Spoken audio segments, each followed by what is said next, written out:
If we're being real for a second, most of us didn't grow up learning African history. And I don't mean some African history. I mean any real African history. What we were taught, if we were taught anything at all, was usually a blur. Africa as poor, Africa as chaotic, Africa as a place where history started when Europeans arrived with ships, maps, and opinions. Before that, just blank space.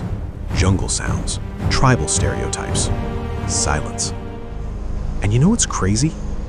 Africa is the oldest continuously inhabited continent on Earth. Humanity didn't arrive in Africa. Humanity came out of Africa. Every road leads back here. So how did the story get flipped so badly that the place where civilization was already breathing got rewritten as a place waiting to be civilized? That question bothered me for years. My name is Heed, and the more I studied African history, the more uncomfortable the silence became. Because silence isn't accidental. Silence is usually designed. It's what happens when something powerful doesn't fit the story someone else wants to tell. See, Africa didn't lack kingdoms. Africa didn't lack systems. Africa didn't lack intelligence, wealth, philosophy, or power. Africa lacked people willing to say it out loud.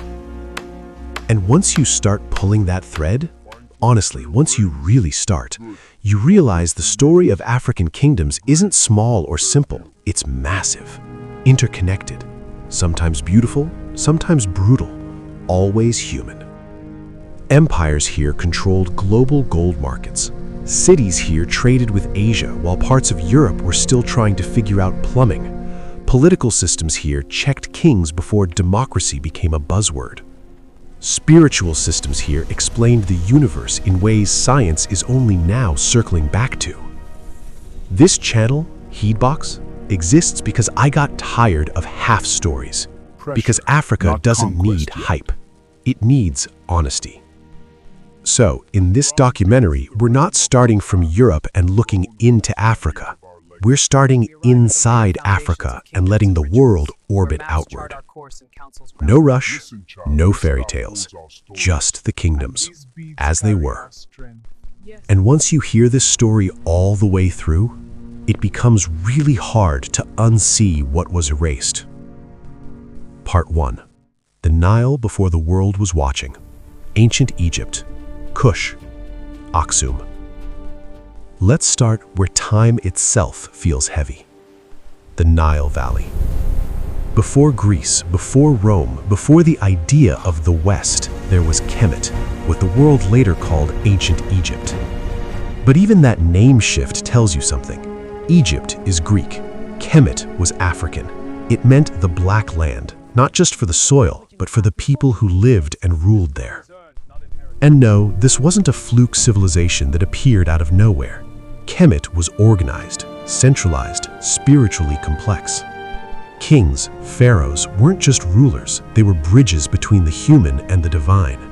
Government, religion, science, and art weren't separate departments, they were one system. Think about that for a second. While much of the ancient world argued over survival, Kemet was measuring stars, performing medical surgeries, calculating geometry, and building structures we still can't fully replicate today. Not because of aliens, because of planning, labor systems, mathematics, vision. South of Kemet was Kush, often ignored, often minimized, but never insignificant. Kush wasn't just influenced by Egypt. At times, Kush ruled Egypt. The so-called Black Pharaohs of the 25th dynasty governed a united Nile Valley, restoring traditions Egyptians themselves had begun to neglect. That's important, because it shows African power wasn't static. It moved, shifted, adapted. Then, further east, across the Red Sea routes, rose Aksum, in present-day Ethiopia and Eritrea.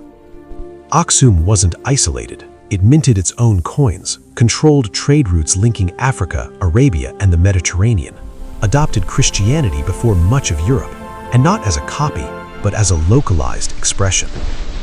Why does this matter? Because it breaks the myth that Africa was waiting to be connected to the world. Africa was the connector. The insight here is simple, but uncomfortable. If we still think Africa was late to civilization, we're not misinformed, we're misled. Now let's move west, far west, where the desert meets the savanna. This is where people love to say, okay, but Africa was rich only because of resources. Honestly, that's lazy thinking.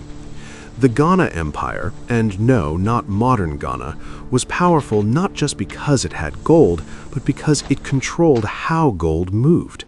Kings didn't mine gold themselves. They regulated it, taxed it, managed trade between North Africa and sub-Saharan regions. That's economic policy. Then came Mali, Mansa Musa. Even if you've never studied African history, you've probably heard the name, usually as a meme about being the richest man of all time, but that flattens the story. Mansa Musa didn't just have wealth, he had infrastructure. Universities in Timbuktu, libraries, architects imported not to imitate, but to innovate. When Mansa Musa went on pilgrimage to Mecca, he distributed so much gold that he disrupted regional economies for years. But what people forget is what he brought back: scholars, books, ideas. Mali wasn't flexing, Mali was investing. After Mali came Songhai, with leaders like Sunni Ali and Askia Muhammad. Songhai built one of the most efficient administrations in pre-modern history: standardized weights, regional governors, professional armies. Why does this matter today?